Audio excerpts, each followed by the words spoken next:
Welcome to Chapter 4. We're going to talk about expanding the talent pool, recruitment, and careers. Our agenda for this class is we're going to first talk about recruitment. So how is recruitment connected to corporate strategy, the factors that affect recruitment? We're going to explore internal recruitment versus external recruitment, and some strategies to improve recruiting success. In the second part of our lesson, we're going to touch upon branding.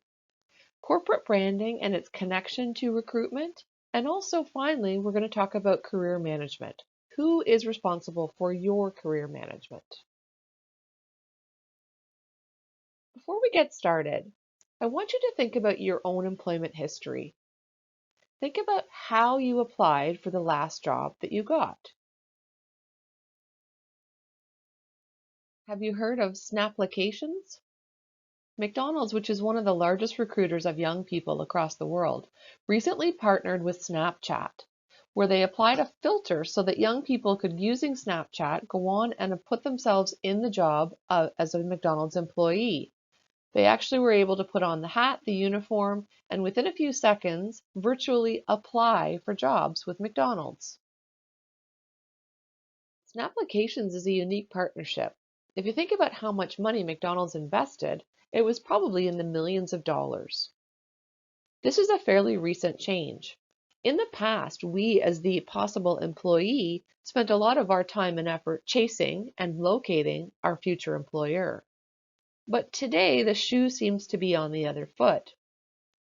Think about your own employment history again. How much time and effort do you think that you put in trying to be recruited?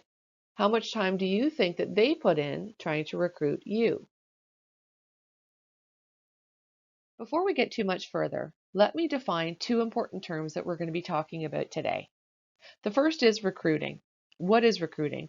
Well, it is the process of finding and hiring the best qualified candidate from either inside or outside of a company for a job opening. And we want to do this in both a timely and a cost-effective manner. The recruitment process, it truly is a process because it starts when we're just analyzing the requirements of the job. Think back to our job analysis. The second thing then, once we know the requirements of the job, we have to think about how are we going to attract people? How are we going to screen them so that we find the best candidate? What's our hiring process? And then how are we going to integrate them or onboard them into the organization? The recruitment process doesn't end the day someone starts the job. It actually doesn't end until they complete their probationary period. So that can be anywhere from 3 months to a year after they start. So it is a longer process than just getting someone interviewed and hired.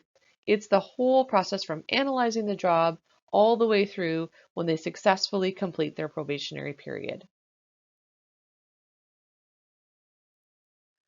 We often talk about the strategic aspects of recruiting because decisions about recruiting are tied to our business strategy.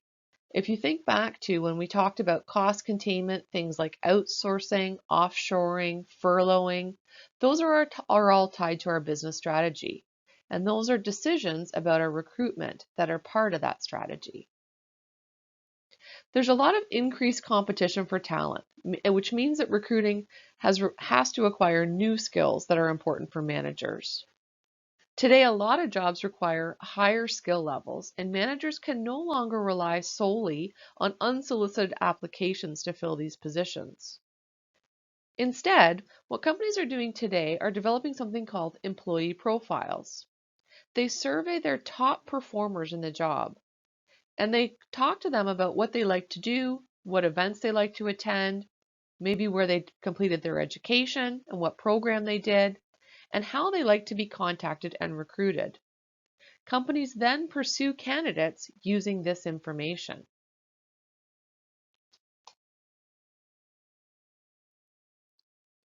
So, what factors affect a company's ability to recruit?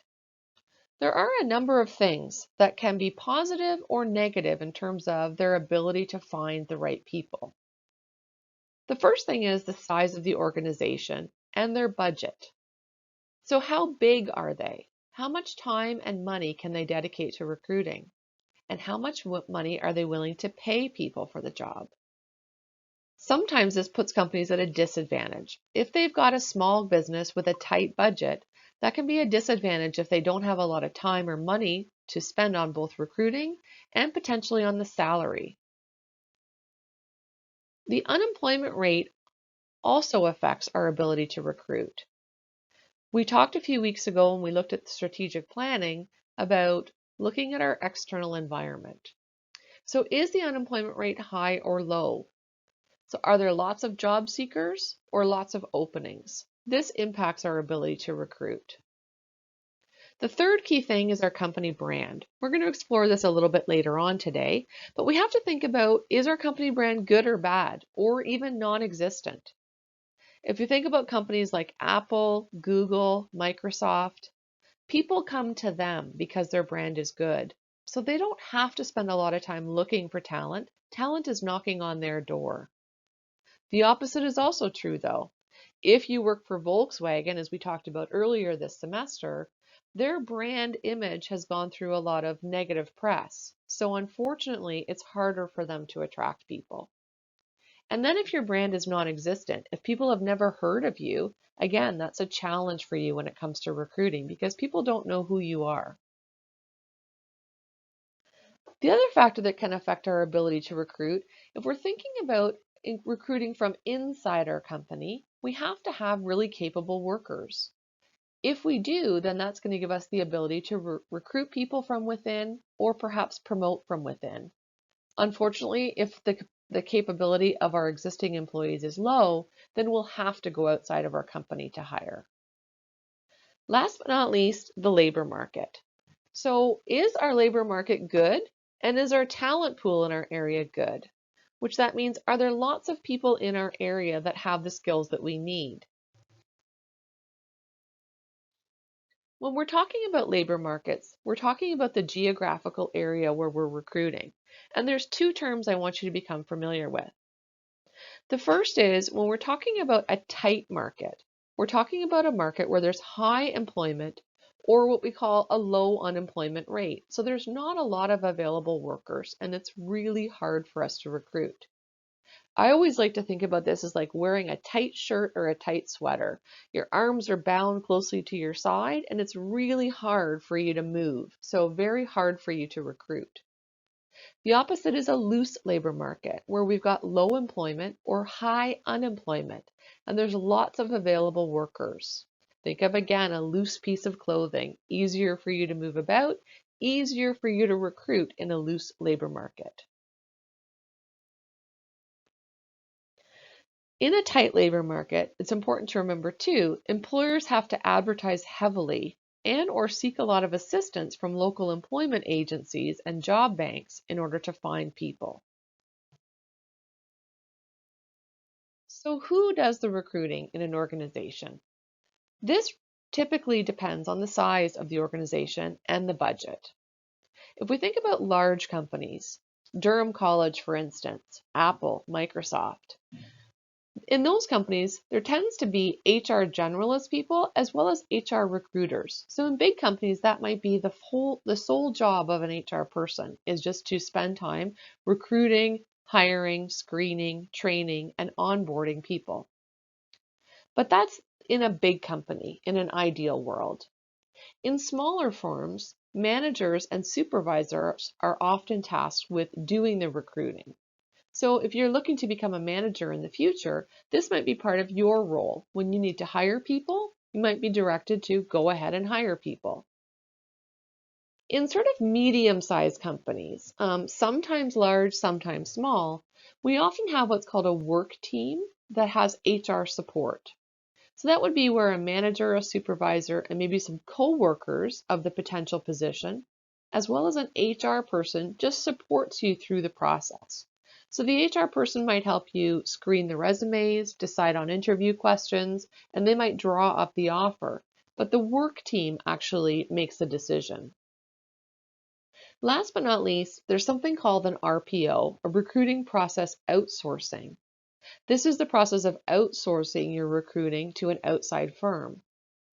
This is a very expensive process that we're going to touch upon in a couple minutes, But this is typically something that large firms do when they're trying to recruit someone quickly or for a job that's highly specialized. So if I only have a tight timeline to get someone in place, or my job is extremely specialized, I may have to go to an RPO and outsource the recruiting process altogether.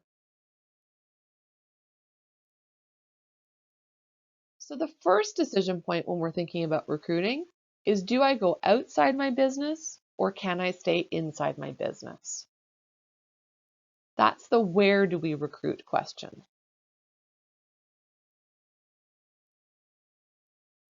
So if I'm going to go inside my business, I have a few options.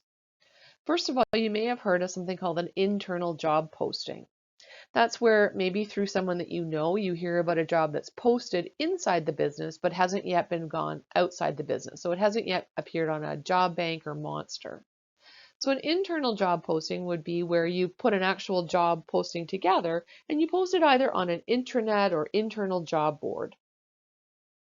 That's one way of doing it that's quite formal, where people would actually apply inside your business and you would go through a full interview process as if they were an outside candidate. You have the advantage, obviously, of knowing more about them because they're already working for your business, but it is a formal process. The second way that we could do this is through identifying talent that we have through performance appraisals. So when you're sitting down and meeting with your manager and you're talking to them about where you want to go, that would be through the performance appraisal process that they would say, well, let's talk about where you are in terms of your skills, where you want to be in the future, and we would put you on something called the 9-box grid. So let's just take a step back for a second and talk a little bit about some of these key terms around the internal channel of recruitment. First of all, a skills inventory. This is an inventory where we track an employee's education, their past work experience, your interests, your abilities, your skills, how much money you make, so your compensation history, and how long you've been with the business to see where can we possibly use you in the future. So where are your skills, abilities, interests? Where do they lie? What does your compensation say? And where do you want to go in the future? That would be a skills inventory. We also use something called replacement charts. So we've talked a little bit about succession planning in the past. This helps us show employees who can fill higher level vacancies. So where do we want to see you in the future? If you're currently mid-level management, do we see you as a senior manager, for instance? And last but not least is this 9-box grid. This is a comparative diagram that includes the appraisal and assessment data that allows managers to easily see your actual and potential performance. So you'll see along the bottom, it talks about your performance of this grid. Are you below target, on target, or above target? And then your potential on the left-hand side, is it low, medium, or high? You obviously want to be someone who's considered to have high potential or operating above target. That means you're ready for an internal promotion. It's important to note that all inside jobs do not have to be posted. Very often when we're recruiting from within, the cheapest and easiest way for us to do this is to promote someone from within. If we've decided that we have to go outside of our business, so we're going to externally recruit, there's a number of different ways we can do this. You're probably familiar with advertisements like Monster, Workopolis, the Job Bank. That's one certainly way to recruit, although it costs a little bit of money depending on where we're posting those jobs. The second way is through walk-ins or unsolicited applications. This is when people come knocking on our door. Again, we have to have a very strong brand image for this to happen, but it's an ideal situation if it does. The third is the internet, social networking, and online through something called LinkedIn. I hope you're familiar with LinkedIn. If you're not, I'd like you to become familiar with them. Lots of jobs today are posted through LinkedIn, and we're going to explore this in just a second. The fourth way is through job fairs. Lots of companies come to Durham College, for instance, to advertise at job fairs and to see potential candidates. The fifth is through employee referrals. This again, we're going to talk about in just a second, but this is where someone in a company actually refers you for a job. So they provide you with an internal job posting and recommend that you apply. Last but not least, we can go to these executive search firms, these RPOs we talked about just a few seconds ago. This is where I would outsource this to a company. But here's the catch. It's very expensive to use this. 25 to 40% of the annual salary is the fee that we pay to these search firms. So you as a candidate doesn't cost you anything to register with a search firm and potentially to be placed through a search firm with a company. But it costs that company quite a bit of money. So for instance, if your salary was going to be $100,000 to start, the company would pay the search firm $25,000 at a minimum in order to find you as a candidate. So why would we do this if it's so expensive? Again, if the job we're trying to place is something where we have a critical timeline, so it's a short timeline, or it's an extremely specialized position, or we're just a big company and we have a lot of money, we may use an executive search firm, an RPO, to find people for us. Talk for just a second about employee referrals. This is where, again, someone refers for you to apply for the job. We used to use this, and I'm most familiar with this from my own history working for General Electric.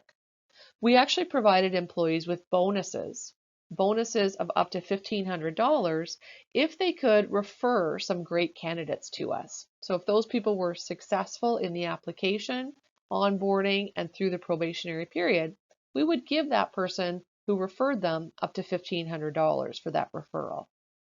There's lots of advantages for this type of recruiting method. We show overall that we get a higher quality of candidates because basically people who work for the company aren't going to recommend someone that won't work out. We also find that the candidates know our corporate culture and our values because again, they have a connection with our company already through someone that they know.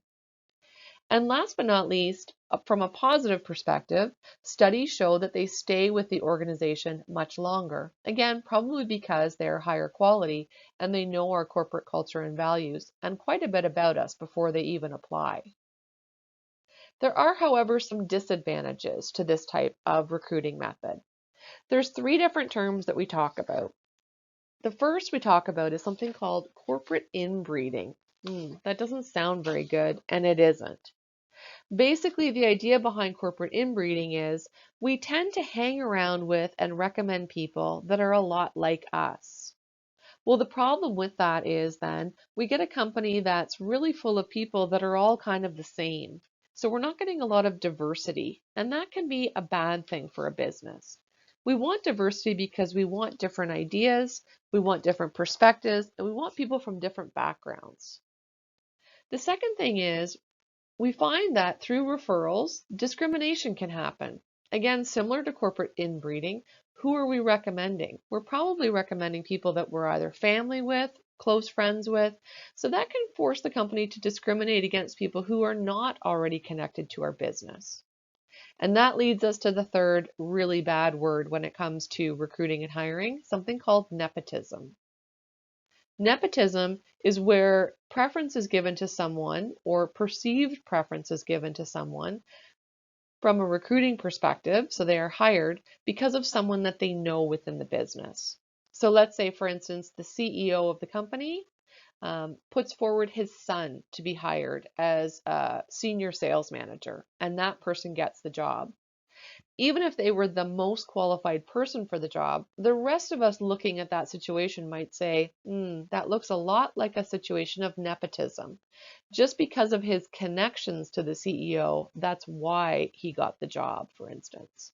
So that can be a disadvantage to referrals in that we can have nepotism happen, or it can be perceived nepotism within the company. So there's definitely some advantages to using social networks today. First of all, certainly you and I and many people like us are using social networks to actually find jobs. So we're on social networks like Facebook, LinkedIn, Snapchat. So we're the job seekers and we're on those things. So it's easy for recruiters to find us. Also, of course, because it's cheap, fast, and most of all, very effective to find people. There are a couple of disadvantages though. First of all, there are lots of hidden costs. If you think about managing an online campaign or managing social media, this can create some problems for companies that aren't prepared for this. For instance, let's say that I post on Twitter today or I tweet out an announcement that Durham College is hiring a senior operations person and we're going to pay $150,000 a year. Wow. Suddenly, I may get thousands of people applying for this job when really I only wanted to see maybe 20 or 30 resumes because I didn't really think all these people would be necessarily qualified. So suddenly, though, I've got this huge influx of people applying for the job, and I've got to sort through potentially hundreds or thousands of resumes coming in. So that can be a big hidden cost. So I've got to be fairly careful about that. The other thing too is some people, believe it or not, are not necessarily wired. What we mean by that is that some people may not be on social media. So if I'm just advertising my job through, let's say, Facebook or LinkedIn, I may be missing out on a whole segment of people who aren't using those types of networking tools to find jobs. So for this very first question, this decision point of should a firm recruit internally or externally that we started with, well, most companies today follow a sort of a policy of filling job vacancies above entry-level positions through promotion and transfer. So that's this internal recruitment. That means that really a lot of companies today are only hiring externally for the entry-level positions. And then once you have your foot in the door, it's good for you as a candidate because they've got this internal promotion and transfer going on. Of course, companies have to weigh the advantages and disadvantages of this. So even though this may be somewhat of a policy, they may not always stick to it, meaning it's not written in stone that this is always going to happen. The best way from an internal recruitment perspective is to promote someone. Of course, what is promotion? It's changing of a job assignment to a higher level within an organization. Typically, a promotion is determined by merit, so did you earn it? By seniority, how long have you been there? And then, of course, by potential. So, do you have the potential to grow into this position? You have to think about what are some advantages of selecting someone to promote instead of posting a job internally. So that means I'm going to just tap someone on the shoulder and say, we're ready for you to move up. What are some of the advantages of that? Well, if we think about that for a second, certainly it shows that the business promotes from within, and people can see that as very positive. There can also be some disadvantages to that, though. Can you think of any? Well, let's talk about the advantages step by step. First of all, promoting from within rewards employees for their past performance and encourages continued high performance. It can improve employee morale because, again, I see that there's an upward mobility and upward track. It certainly decreases training costs. You already know the job that you're moving into, or you know quite a bit about it, and I don't have to train you from the ground up. And you certainly have more knowledge of our current employee base versus someone who's coming in from the outside. But let's talk about those disadvantages. Well, the inbreeding of ideas and attitudes that we touched upon earlier. I get a lot of the same, so I'm not getting any new diversity. If I've got limited internal talent or people with limited ability, then I'm really just promoting people who don't have the right talent in the first place. Also, if the job requires special technical expertise or some innovation, I may not be getting that with just the people that I already have on my bench. And last but not least, think about this. This is an interesting thing to consider. When I bring in new talent, I'm often bringing in new revenue because clients may follow that talent in. So if I don't bring in new talent, I'm not getting any new revenue. Let me give you an example. Have you got someone that you would follow anywhere? For instance, a hairdresser, a mechanic, a dentist even. If that person were to change companies, to move businesses, would you go with them? I know I would. In that case, I don't really care where they work. I'm more interested in their services. That's where new talent can bring in new revenue. So if you think about a great salesperson, a real estate agent, for instance, who's doing a phenomenal job, once they move, quite a few people are going to move with them, and that's going to be a benefit to the business.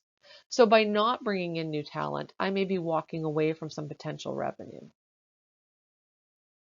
Let's just talk a little bit about the opposite. If I decide to go outside the business, obviously there are some advantages to this. I'm going to get some new ideas and attitudes.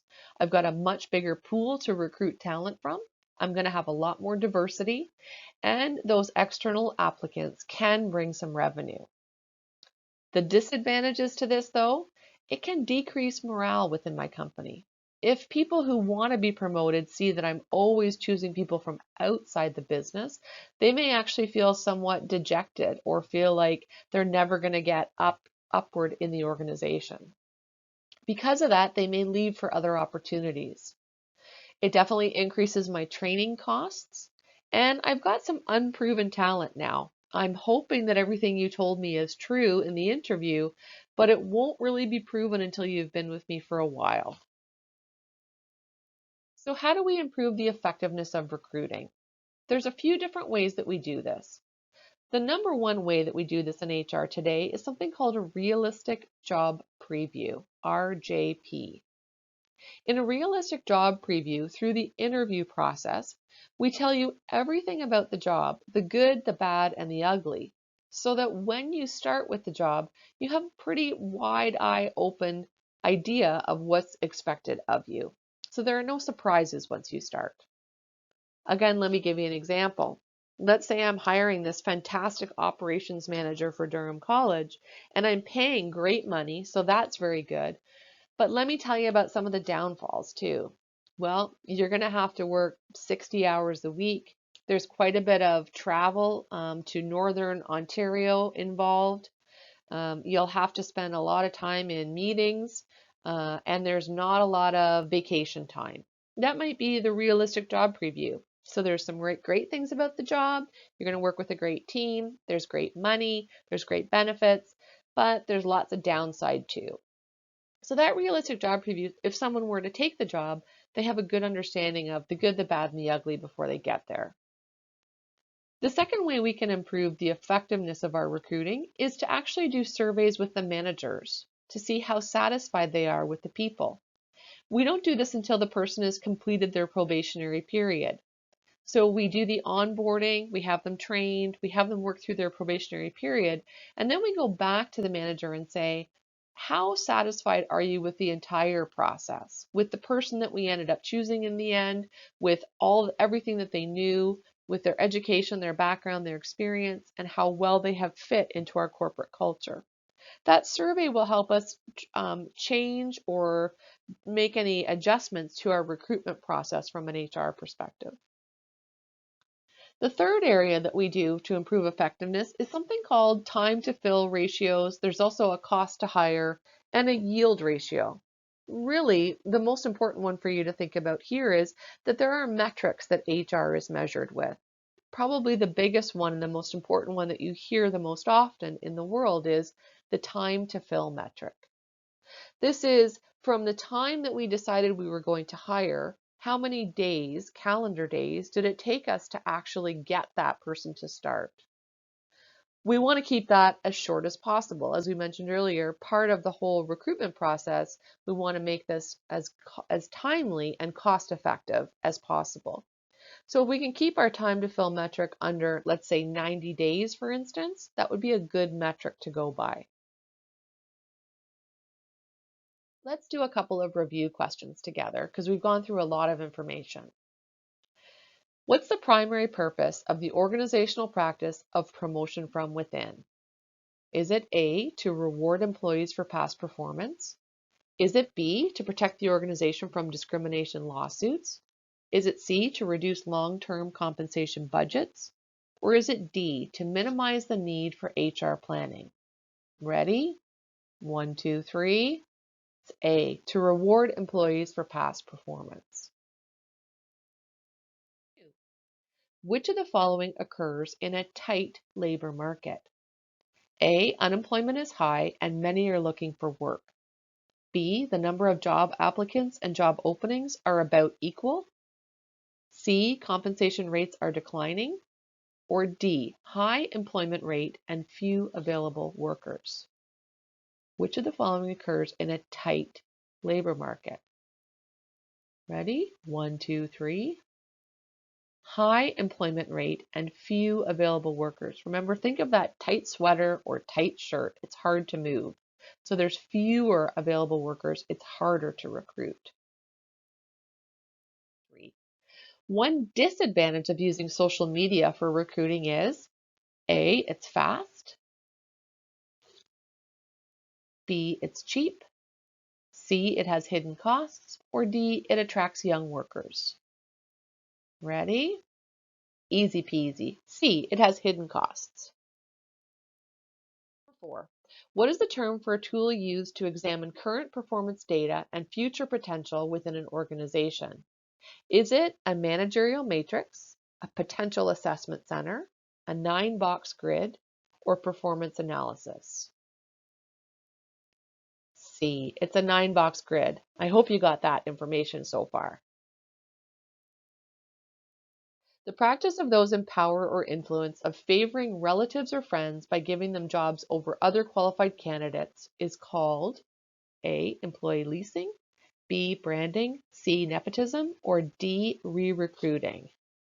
1, 2, 3. Nepotism. Yes. Awesome. Before we start this next section on branding, I want you to stop there. I have 2 short videos that I want you to watch, and then we're going to come back to this branding and talk about becoming an employer of choice.